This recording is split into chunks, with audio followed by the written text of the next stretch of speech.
I didn't know I was the first talk of this series, so I hope I set the tone well. Also just want to say thanks for seeking me out and asking me to present. I'm humbled that you thought my paper was worthy of presenting to this group. And this is actually the first time I am presenting this paper since it was published at JQAS almost a year ago. So humbled to, honored to be able to present it to the Harvard Analytics, Sports Analytics Lab. So should I take it away? Yeah, please do. And for everybody on the call, if you have any clarifying questions throughout the talk, please raise your virtual hand and we can call on you. For more substantive questions, let's wait until the end of the talk where there'll be some opportunity for question and answer. So awesome. Yeah, so go ahead, go for it. So my paper was titled Shot-by-Shot Stochastic Modeling of Individual Tennis Points. Just a brief introduction to lay the groundwork. As anyone who's watched tennis knows, tennis points evolve over time and space as each of the two opposing players are constantly reacting and positioning themselves in response to strikes of the ball. So there's very complex, intricate reactions, movements by each player happening all the time, and they're diminished into average first serve speed, first serve percentage, total winners, total aces, a bunch of simple tally percentage statistics. I'm not saying this problem is unique to only tennis, because I've watched a lot of public broadcasts of basketball too, and they use a lot of probably not the smartest metrics they probably could use.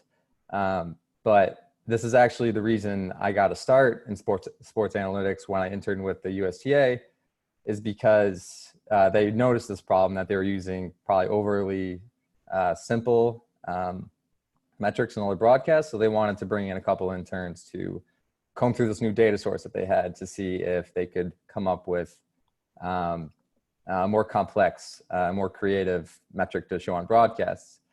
I don't think any of my metrics I came up with that summer made it to ESPN, unfortunately. But there is hope. This is all to say there is hope, because this new data source is very interesting. And so this new data source is called Hawkeye data. And so the data set that I was analyzing during this paper was spatio-temporal player tracking data collected using Hawkeye cameras during the 2015 US Open men's tournament. And so those are the cameras at all of the main matches, all the main courts at Arthur Ashe. They have cameras above the stadium pointing right down at the court, tracking where the players are, where the ball is. And so the temporal resolution of this data is 1/25 of a second. Spatial resolution is 1/1000th of a meter. Includes other variables such as shot spin and shot speed. So this is incredibly rich data with incredible amounts of information, but the data to this point, at least when I was writing the paper in 2016, 2017, it was mostly being used for assisting umpires with calling bounces in or out. So when you see that 3D slow motion replay where you see the ball caught the line when a player challenges, that's these cameras at work. And so that's all to say that, in my opinion, at least when I was writing this paper, tennis was underutilizing this player tracking data. In other sports at the time, we're adapting it more, including soccer and football. But most notably, I think the sport that utilized their player tracking data the best and most creatively, I think, was basketball. And they were one sport where there was a lot of public research at the time of looking at player tracking data and its potential. And so that leads me to the inspiration of my paper, titled Multi-Resolution Stochastic Process Model for Predicting Basketball Possession Outcomes, authored by Dan Savone, Alex D. Moore, Luke Bourne, and Kurt Goldsberry. If you haven't read this, I highly recommend it. The methods they use in this paper are probably much more complex and way smarter than what I did in my paper, but in their paper, they created an expected possession value, EPV metric. And it predicted how many points an offense could expect to score at any given point during a possession. And so that's saying, okay, at t's greater than 0 at some point during this possession, I'm going to freeze everything. I'm going to look where all 10 players are on the court, who has the ball, what are the tendencies of the person with the ball. Is he likely to turn it over, shoot? If he shoots, how likely is he to score? And I thought it was incredibly interesting and very creative approach to solving the problem that they found. And so after reading this paper, it was my main goal to apply the EPV methodology from basketball to tennis, because I was granted access to the tennis player tracking data after my internship at the USTA for my master's thesis at RIT. And so we'll ease into the theory here. Some important terms right off the bat. Shot will be a general term describing the general process of making contact with the tennis ball until the ball is made contact with again or the point ends. Strike is the very beginning of a shot when the ball is contacted. Striker is the player who strikes that ball. Returner is a player who's attempting to return the strike. Server is the player who begins the point with his serve, and receiver is the player who is not the server. So just keep those in mind as we go through this. So some important notations to keep in mind also.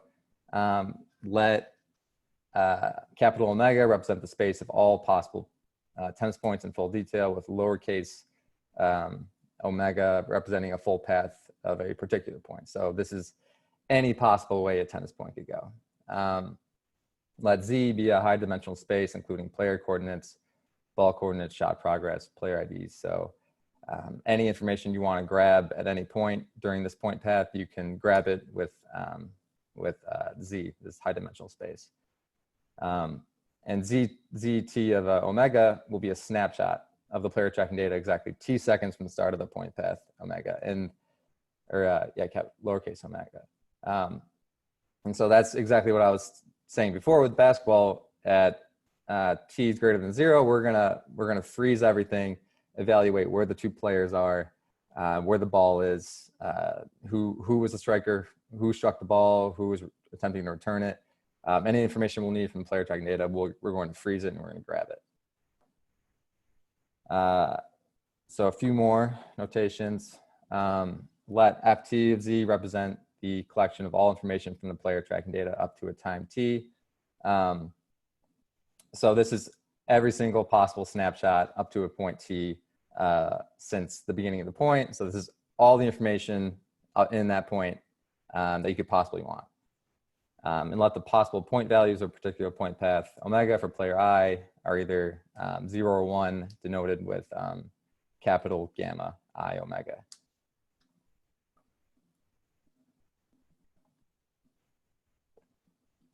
And so that brings us to theoretical expected shot value. So what this equation here is saying that given all the information in the match up to a time t, what is the expected point player for player I? So given everything we know, how many points can you expect to score? So which in turn will be equivalent to expected shot value.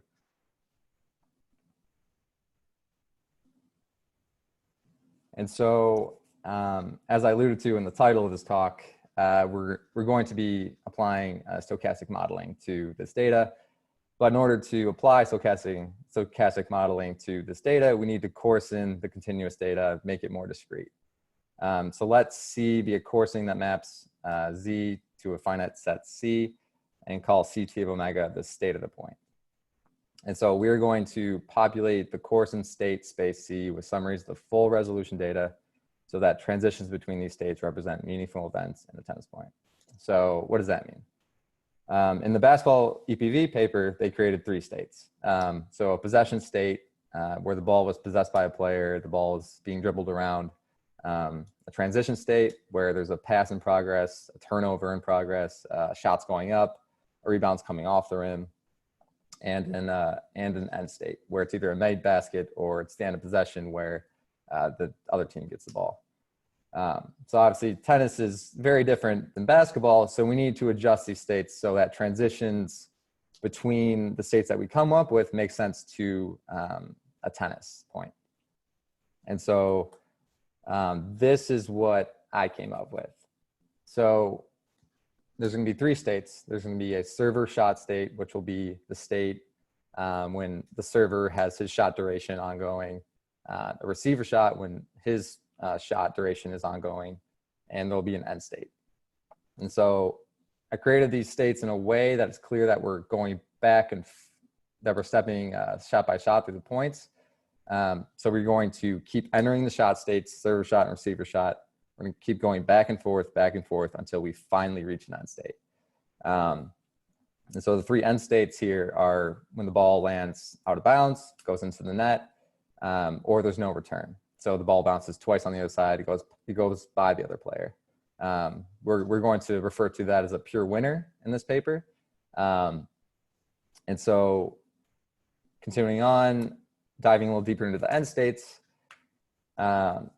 So through the perspective of the striker and the returner, these end states produce different point values, obviously. So if I'm the striker and I hit the ball out of bounds or into the net, that's 0 points for me. But if I'm able to hit it by the returner, that's 1 point for me.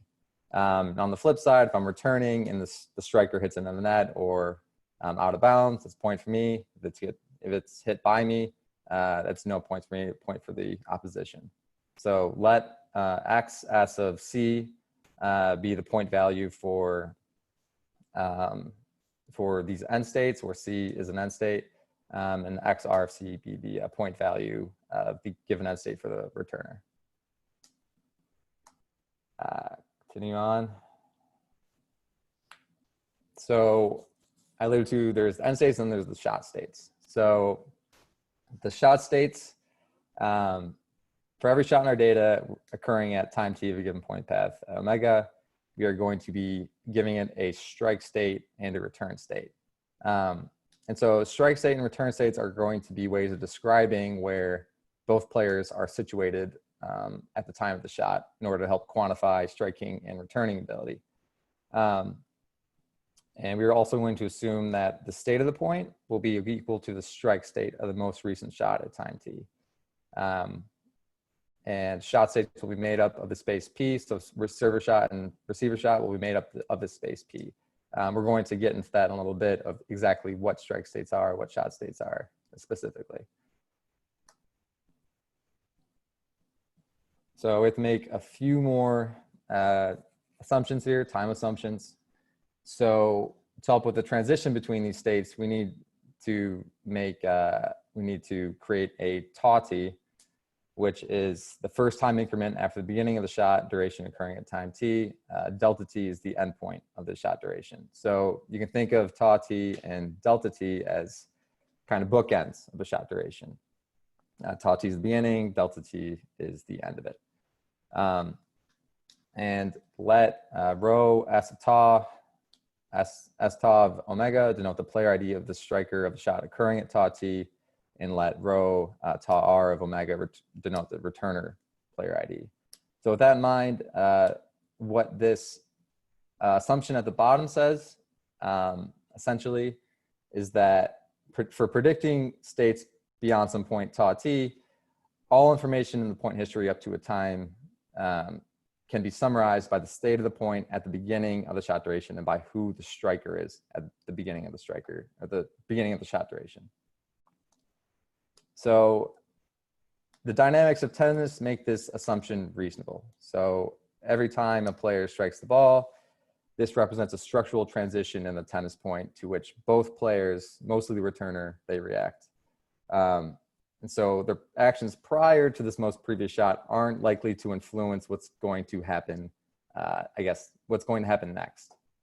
So say the 6th shot of a point is in progress right now. It's this paper's assumption that the 3rd shot, which happened 3 shots ago, does not influence what the next state is going to be, whether the point ends or the point continues on. So we don't need all the information since the beginning of the point. We just need the information at the beginning of the shot duration, and that will be used to predict the outcome of the shot duration. So with this assumption, in mind, we're going to rewrite our theoretical ESV. So for player I at time t of a point being played against player J, we are going to be summing across all the potential next states, evaluating the expected points for that state, and then the probability of that state occurring next. And so since this paper focuses on both players during a point, we will have to look at point values from two different perspectives, the striker's perspective and the returner's perspective. And so that top row is if I was the striker of the last shot, and you notice that the probability portion is dependent on him being the striker. Where if I was the returner of the shot that's happening at T or at T, then the probability depends on players J, because he's a striker, and we assume that the striker controls what's going to happen next, essentially. So to this point, the only thing changing between the striker's perspective and the returner's perspective is the probability portion, which is dependent on who the striker is. So to help aid with that probability portion, so as we just saw, the priority is to accurately predict how much the next state will contribute to a 1 point for both the striker and the returner. So we need a way to predict the next state based on the most previous state. And that's where transition probability matrices come into play. So every player is going to get his own transition probability matrix, aiding and evaluating what the probability is of going from one state to another, given that he is the striker.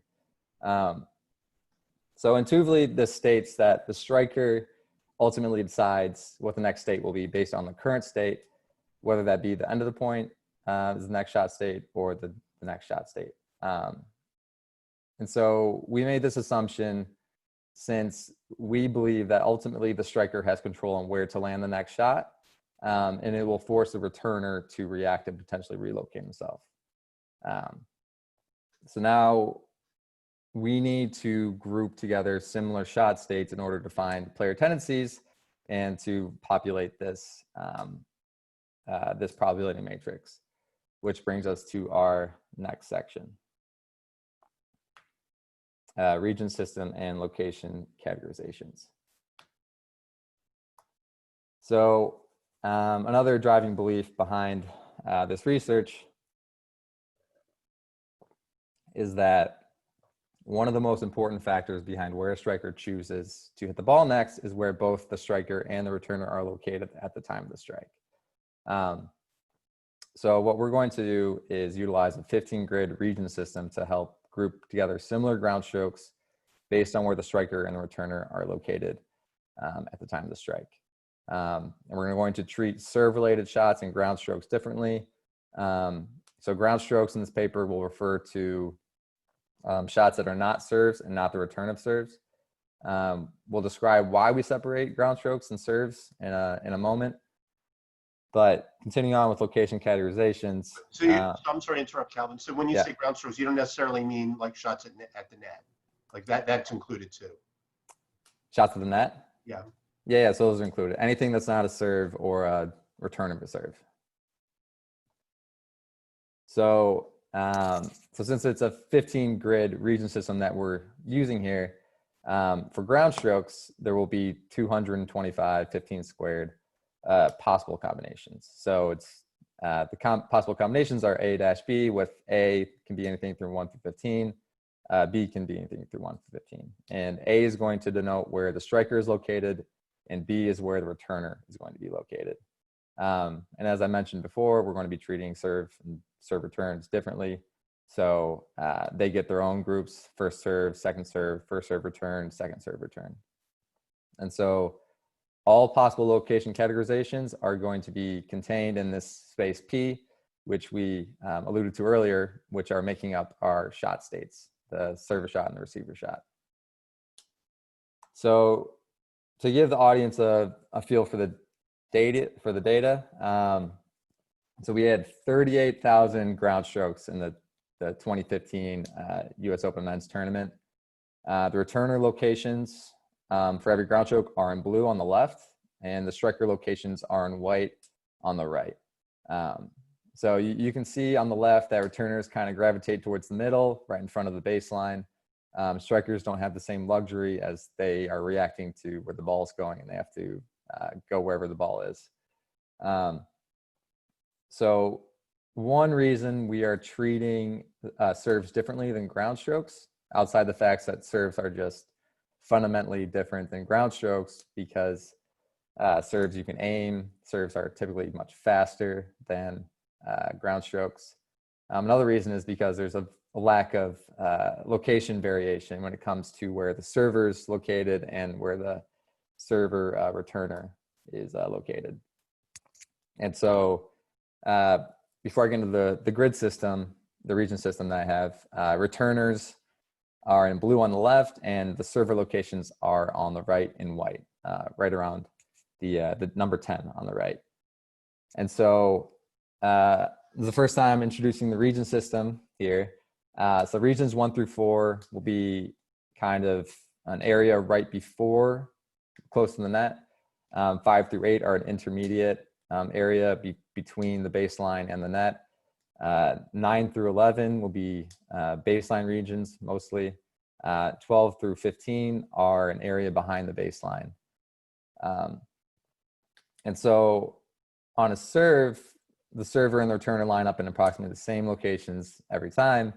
The server must line up behind the baseline on the opposite half of the court onto the serve box he's attempting to land his serve in. The returner usually lines up along the baseline behind the corresponding serve box. And so if we applied the ground stroke methodology to these shots, they would all be categorized as either 10-9 or 10-11. Because first you have to locate the striker, and then you have to locate the returner. So all the returners are setting up in 9-11, and the strikers are constantly striking from region 10. And so to lump serves and serves returns in with 10-9 and 10-11 ground strokes is, in my mind, unfair, because, as I said, they are fundamentally different than ground strokes. So we are going to give serves and serve returns their own group, because they're much different.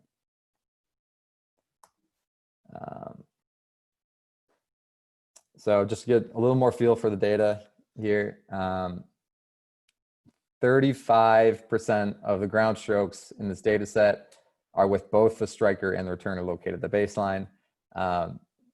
10 is a very common place, that center position right on the baseline. It's a very common place for either the striker or the returner to be located at the time of the strike. 10-10, there's about 5,000 occurrences in there of those types of ground strokes. So that makes up 13% of the entire data set of ground strokes. 61% of all ground strokes have one of the two players located in region 10. So this is to say that tennis players like to gravitate towards the baseline. There isn't, I thought there would be more variation into where they were located before I looked into the data, but keep in mind that that players, they like to gravitate towards the baseline, especially to the center of the baseline if they can. And so to kind of visualize the strike states or the shot states in action, I created this GG animate GIF. Not my best attempt. I think it was my first or second try at this package, but it didn't come out awful. So this point starts off with a second serve, goes second serve return. I'll wait for this rewind. So it starts off with second serve return. There's a 10-10 shot, 11-10 shot, 11-11, 10-10, 14-7, and 3-11. So keep in mind that we always have to, for ground strokes, we have to locate where the striker is first and then where the returner is. So that last one, it was 14-7, and that meant the striker backed up to region 14, and the player 2, he chose to set up to return in region 7. So I hope that clears up exactly how we're categorizing these shots a little bit. Continuing on.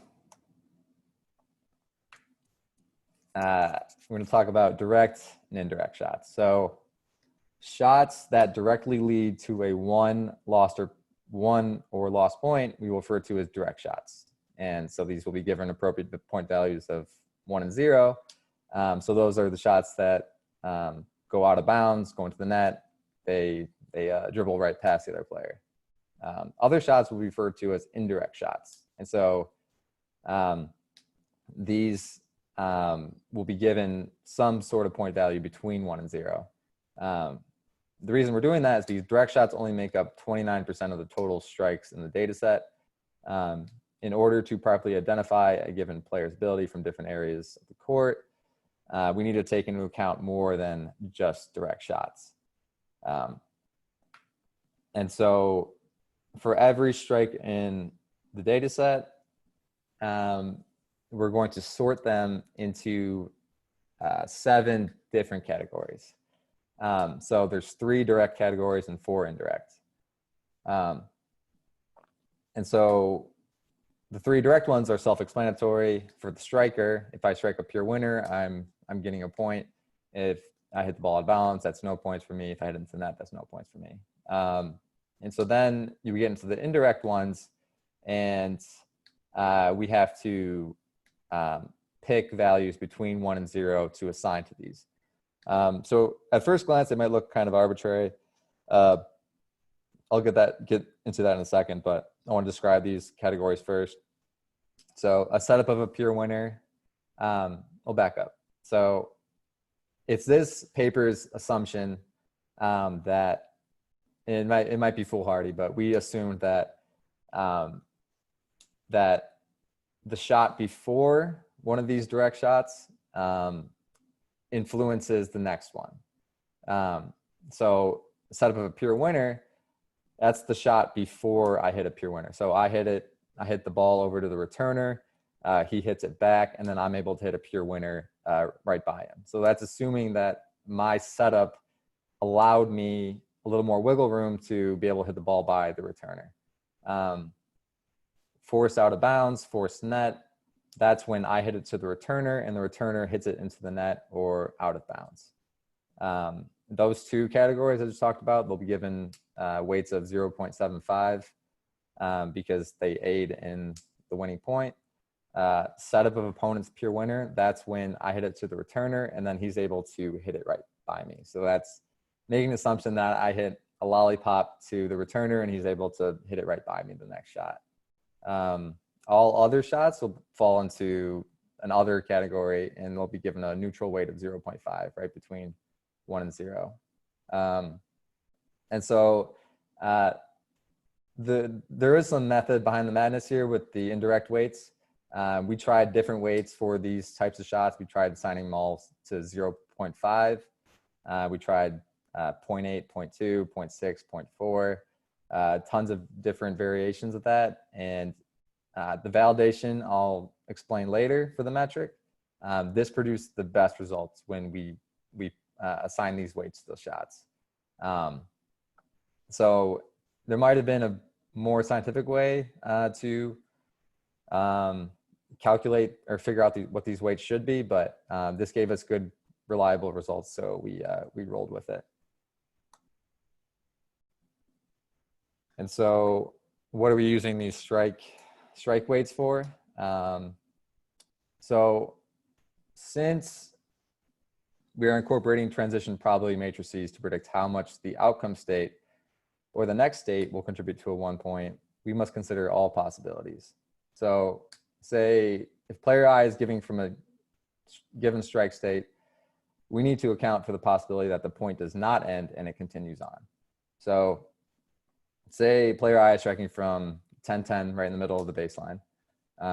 If that strike by player I does not result in the end of the point, then the point continues and the next state is going to be me trying to return a shot.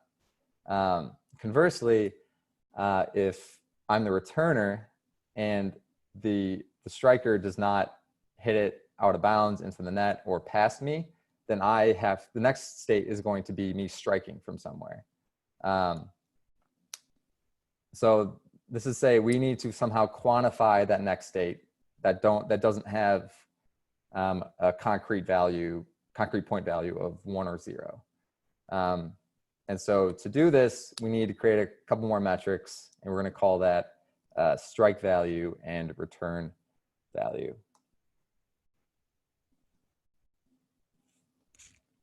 So strike value and return value will attempt to quantify how many points a specific player can expect based on how he has struck or returned from that state in the past, whether that be the ground stroke location categorization or a serve-related shot. So for the strike value for player K from some strike state beta S, what this metric is going to do is going to evaluate, okay, how many times did you actually strike from this strike state before? So say it's 10-10. How many times did you strike from 10-10 before? How many times did you hit a pure winner? How many times did you hit the ball in the net? How often is it just a neutral other shot? And you're going to sum across all those and weight accordingly. So that at least gives us some idea of how a player strikes from a certain state. And we can incorporate that with the next shot state. And conversely, on the other side, return value will be the opposite. So it's going to evaluate player K from return state beta R. How many times have you returned from this strike state previously? And how many times did you end up returning a pure winner, a ball into the net, a ball out of bounds? It's going to loop through and sum across all the different strike types and weight accordingly. And so with that, we almost have a final form of ESV. So let's revisit the ESV formula again, and let's break it down. So the first chunk here is expected points for the given outcome state, whether that be the next shot state or an end state. The second chunk is the probability of that outcome state given the beginning of the shot. So for the first chunk, we're going to break it down into two parts. So one part which takes into account the potential end of the point, and the other which will take into account the potential next shot state and the continuance of the point. So from player I's striking perspective, we will have to incorporate the return value metric for the next shot state, and if the point continues, and the point outcome, the point value for the striker if it's an end state. And so vice versa for the returning perspective, point values for the returner for possible end states, if that's the next state, and strike value for the next states that are not the end of the point, that keep the point continuing on. And the second chunk in red, that'll just be taken care of with the probability matrices that we discussed before.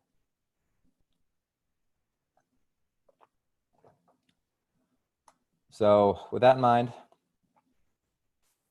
this is the final form of the ESV estimator, which we'll use on calculations, and we're going to apply it. So as we said, the first row is if I was the striker for the shot at Tati. So it's going to incorporate RV, the return value, in the first portion, looping through all the next shot states, potential shot states. And it's going to incorporate potential point values for the striker if the next state is an end state. And it's going to evaluate all the probabilities based on player I's tendencies with his probability transition matrix. And the bottom is if I was the returner, and we're going, as I just said, we're going to incorporate strike value for the next shot states, and then point values for the returner if the next state is an end state. So now we got all that out of the way. Some applications of ESV in action. Before we do that, the validation of the metric, as I was alluding to with the strike weights earlier. So I performed a leave one out cross validation across all the points all the individual points in the 2015 US Open, fitting the transition probability matrices and the strike value, return value metrics to every point in the data set except for the one in question.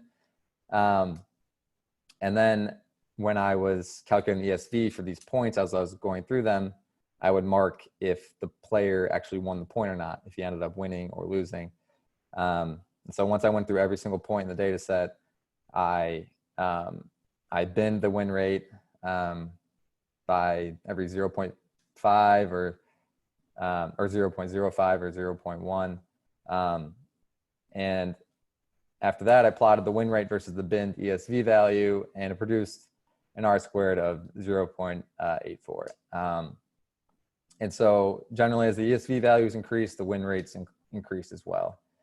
So it was not a perfect approach for validation. Some of the more extreme ESV values were much smaller sample sizes than ESV values around 0.5, because players like to hang around the baseline. There's not so much variation outside of the baseline regions, because usually the baseline regions produce a lot of 0.5 values. That's what their ESVs usually are. But at the very least, I thought this was some validation saying that ESV is not a random number generator. It's actually capturing something. And that gave us, led me to believe that this is okay to move forward with. And so with that, let's recall the animated point I had in the beginning. So it started off with a second serve, went back and forth with some baseline shots after that. At about, I think, the sixth shot in the point, there's 10-10, and then he forces him to back up to 14-7, and then 2 rushes up to the net and volleys that shot from 3-11 to win it. Unfortunately, I couldn't disclose who the players are in this match. I know that'd be more fun if I could, but at the USTA's request for player privacy, I'll just refer to them as player 2 and player 1. And so if we actually put this point through the ESV estimator, this is kind of the ESV plot for that point. So player 1 is in blue, player 2 is in red. The solid circles are strikes, and the open circles are returns. At least when I was going through these ESV values and actually plotting them and looking at them, I noticed a lot that the returner has the edge from ESV's perspective a lot. And that, especially in this point, the returner has the edge on every single shot except for the last one, when player 2 comes up to the net and volleys and hits the pure winner right by player 1. And that was a common thing throughout the entire data set. And I looked into it a little more, like why returns always have the advantage over strikers generally. And pure winners only make up 8% of all the strikes in the tournament, whereas losing strikes make up 21% of all strikes. So this just leads me to believe that just the fact that losing strikes are much more common than pure winners, the returner is going to hold the advantage for most strikes, unless it's a very advantageous one, like that 3-11 one to end this point. And so I'm going to put both them side by side now. I'll kind of walk through the point. So when player 2 attempts to strike a second serve return, player 1 achieves his highest ESV of the point at 0.575. So after the second serve return, a series of shots from the baseline occur, and the ESVs hover around 0.5. And on the third to last strike of the point, player 2 strikes an unexpected great strike from 10-10, and it forces player 1 to back up to 14-7. And with that, player 2 is able to rush up to the net and volley it, like I said, for the win. And so because of the advantageous strike state, the final shot of the point was the only one where the striker had an ESV greater than the returner, 0.58 versus 0.41. And so I thought that was really good story you can tell with ESV through that lens from this point. But I also think that ideally ESV could be even a little more powerful. It could guide player strategy too if it's validated enough and it's proven enough. So, for example, after player 2 struck from the 10-10 state, did he pick the best region to set up and return players 1's next strike from region 14? So that's when he forced him to back up to region 14, and then player 2 decided to go up to region 7 to return the next strike. Was that the best move? Should he have stayed put for some reason? Should he have backed up? Should he have gone to the other side of the court instead? So through the lens of ESV, he actually picked the second best area on the court to go to. So he went to region 6 or region 7, and he had an ESV of 0.583 on his next shot, but if he went to region 6, the ESV would have gave him a score of 0.772.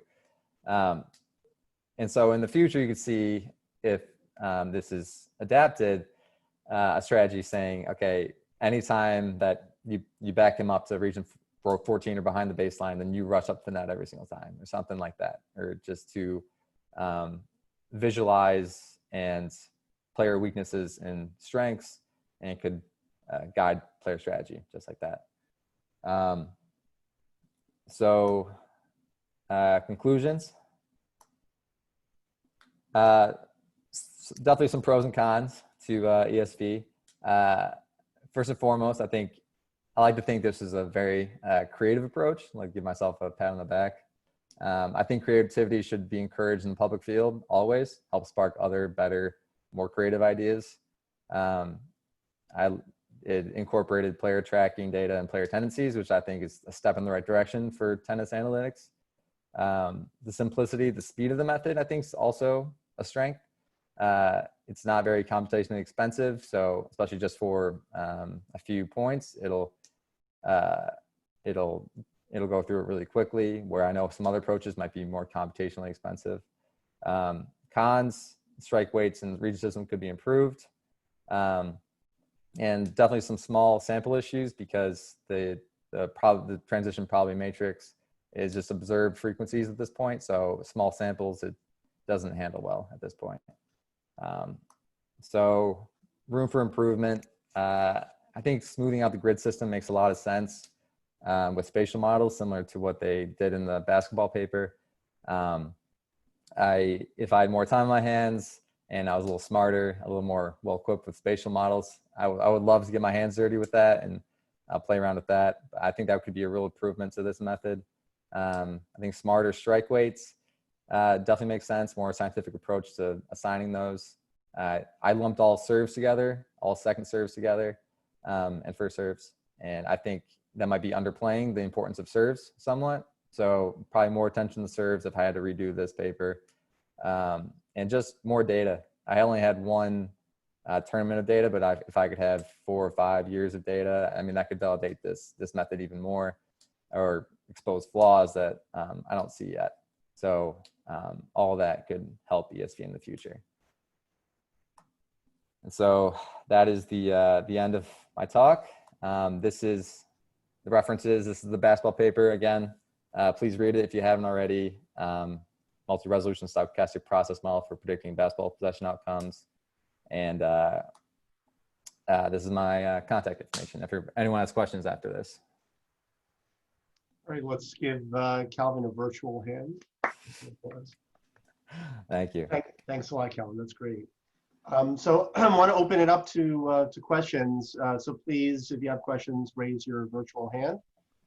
John, you have a question? So please ask away. So I was curious about sort of left-right asymmetry issues. It seems like you've numbered the regions, and I'm curious, is there an adjustment for handedness of the player and also for which court they're serving from? No, so handedness is not taken into consideration in this paper, but it definitely could, because that's part of the Hawkeye data. Direction is not taken into consideration either, but we have wind information on the data sets too. So that could be incorporated as well. Lloyd, do you have a question? Yeah, so you talked a little bit about how the sample size wasn't as big as you would like. How do you think you'd be able to improve the model if you had a bigger sample? So I guess with the current state of the model, I think the biggest thing I kept tweaking was the strike weights. And so I kept rerunning different variations of strike weight to see what gave the best validation for the model.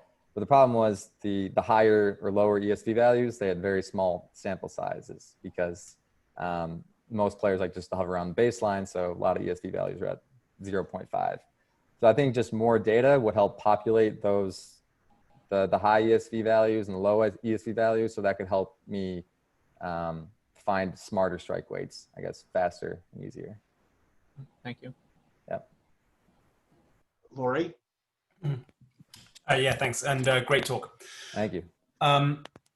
So I guess one of the situations that seems to arise, at least when I watch tennis quite often, is that, a player being wrong-footed. So the sort of ball being knocked in the direction opposite to the one he's actually running in. Right. So I wonder if, given that you have presumably some data on player speeds and velocities, what are the challenges of incorporating that information into your state space model as a sort of to aid with shot selection? Yeah, I mean, that's kind of what I alluded that to a little bit at the end when I said there was room for improvement with by using the spatial models. So in the basketball paper, they actually use velocity fields and they know which direction players are going. So it's definitely possible. And I agree that's part of it where you just catch a guy off balance. But that was way beyond my level of expertise when I was writing this paper. I would love to learn how to do that and apply it to this paper, but at the time I just wasn't well equipped enough to do that. I had a quick, Carl, I'm going to come to you next, but let me ask a question since I have my virtual hand raised, which no one can see. Sure. So one thing that I guess I was having a little trouble getting my head wrapped around was that you're assigning certain strikes. For example, the shot before the put away. You're somehow assigning those points based on what's happening on the next point. And I guess I'm wondering from the point of view of applying this prospectively, you can't somehow when you're trying to apply this to say like a new game, you don't know whether a point is going to be the shot before a put away.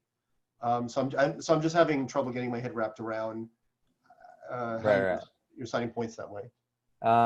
So I guess that's more of a, so I guess, yeah, that was a big assumption we made in this paper, that those shots do help influence the won or loss for a point. And so it's more of a hindsight thing so when I was fitting the points with the ESV model, the strike value metrics and the return value metrics would know if that's a setup of a pure winner or force out of bounds. I guess. So is it the point that like you're basically fitting? I mean, you're fitting this big model, and that somehow that gives you the way to get these ESVs. And then if you were to apply prospectively, you already have the information about what's the value of being in different regions, and that's like sufficient. Like you don't need to know like what the point values are going to be, or these partial point values. All you need to know is just like the regions that they're in and yeah. And so we like to think that giving those values of 0.75, 0.25, and putting those in the model and then fitting to a brand new point, that'll help the accuracy of ESV values, and it'll the higher ESV values will win more often. Okay. So two more questions. Carl, you want to ask? Yeah, quickie. Nice talk and a big advance, obviously. But as I think about it, and maybe I just didn't understand, you don't distinguish between hitting a setup volley or an overhead near the net from having to hit a half volley. And I mean, there are all kinds of differences everywhere. So Yeah, more information to be brought in than you've brought in so far. I would think the speed of the shot could be captured though by just the data that's made available. You know, how long it took from shot to get from A to B. yeah. I mean, it's like the more you break down shots and categorize them more and more, you run into even more sample size issues. So like we could do handedness or backhand forehands along with, okay, he's striking from 10-10 or from the baseline, he's also hitting a forehand instead of a backhand, but we didn't want to go too fine grain or else it'd be small sample issues. In regards to the speed of the shot, we like to think that the strike value metric is capturing some of that. So if the shot is faster, usually it'll be harder to return and the player is going to win more on those shots. So we didn't account for speed explicitly, but I like to think implicitly it's baked in there. We have time for just 2 more questions. The next one is Jacob Klein, and then the next will be Ryan McShane, and then we'll have to finish up. Yeah, just a quick question. This was, since this was all one tournament's data, this was all on hard court, right? There wasn't grass or clay, because I'm just thinking if there would be any differences among that if you were looking into even more data in the future. Oh, for sure. Some of the other tennis papers that I read before this, they had data from different tournaments, so clay, grass, and hard court, and they had to take into account the surface because the playing speed and the shots are so different. So if I had different tournaments, we would definitely have to account for that. But since it's all hard court here, then we didn't have to worry about it. And last is Ryan. Hi, great talk. Curiosity, so 2 questions. One, is this Hawkeye data in any form publicly available? And then the second question is, did you investigate any other, I guess, objectives? Like, for example, where might the opposing player stand next? Or where might they move to? Instead of necessarily who is going to win the next point, did you investigate any other aspects? Yeah, so I think I've read some, the tennis papers I read before this, they alluded to, there was like one 2014 match, I think Australian Open, I think it's available somewhere. I didn't look too hard into it because I had my own data, but the USTA is pretty stingy with their data at the moment. They're very private with it, so it took a lot for me to even get my hands on this data, honestly. But I like to think that your second question, I think I answered that with with the one of the last slides, where it's guiding player strategy, telling the returner, okay, where should you go next after you hit the shot and he's backing up? Should you rush to the net? Should you stay the baseline? Should you back up? So I do think it could guide player strategy, which I think could be a real strength of this approach. Okay, great. All right, so we're going to have to stop now since we're at the end of the hour. So let's give Calvin one more round of applause. And if you have any further follow-up questions for Calvin, you can contact him directly. So really appreciate everybody's sticking around. I hope you enjoyed this and come to some of our future seminars. Yeah, thank you, Mark. Oh, well, you're welcome. All right, so thanks everyone. Hope to see you soon.